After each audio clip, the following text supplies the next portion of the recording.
बघू शकता शेतकरी मित्रांनो, आज आपल्या प्लॉटला 40 दिवस पूर्ण झाले आणि 1 फेब्रुवारीची लागवड आहे ना, आज 10 मार्च. सेटिंग बी बघू शकता तुम्ही कशा पद्धतीने एकदम स्ट्रॉंग अशी सेटिंग आलेली. तिसऱ्या चौथ्या पेराला वाय फुलं बी भरपूर आहे. इकडे बी बघू शकता आणि स्टंप म्हणजे आपले स्टंप बी एकदम स्ट्रॉंग आहे झाडाचा आणि वेलीमधून फुटव्यांची संख्या ही असंख्य निघलेली मित्रांनो. यामध्ये आपण 8 दिवसापूर्वीच 13-40-13 या विद्राव्य खताचा वापर केला होता मित्रांनो. टेम्परेचर एकदम वाढतंय. तर आपल्याला ह्या स्टेजमध्ये 13-40-13चा जास्त वापर करायचा, म्हणजे आपल्याला एकरी 3च किलो द्यायचंय. पण दिसाडला आपल्याला वापर करायचा आणि त्यामध्ये आपल्याला मायक्रो न्यूट्रॉन हे एकरी 1 किलो द्यायचंय.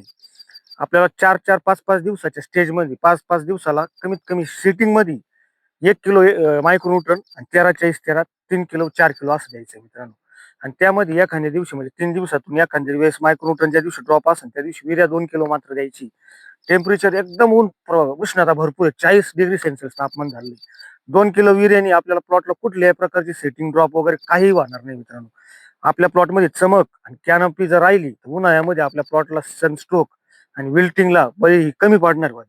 त्यामुळे 13-40-13चा वापर आता ह्या टायमिंगला आपल्याला जास्त करायचा आहे. एकरी दिसाड आपल्याला 3 किलो 13-40 आणि एक मायक्रोन्यूट्रन 1 किलो आणि कधी कधी आपल्याला समजा 8 दिवसानंतर चिलेटेड मायक्रोन्यूट्रन सुद्धा आपल्याला 500 ग्रॅम वापरायचं, म्हणजे एकरी वापरायचंय.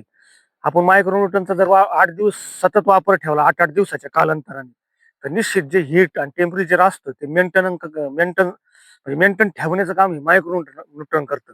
आणि वाढीमध्ये ताकद ही मायक्रोन्यूट्रन मुळेच जास्त प्रमाणात राहते मित्रांनो. आपली जर वाढीमध्ये ताकद राहिली तर येणाऱ्या काळात कुठलीही सेटिंग ही ड्रॉप होणार नाही. आणि त्यामध्ये आपल्याला 3 ते 4 दिवस मिळून एकदा एकरी 2 किलो युरिया हा निश्चितच वापरायचा आहे. सगळ्या शेतकरी मित्रांनी लक्षात ठेवायचं.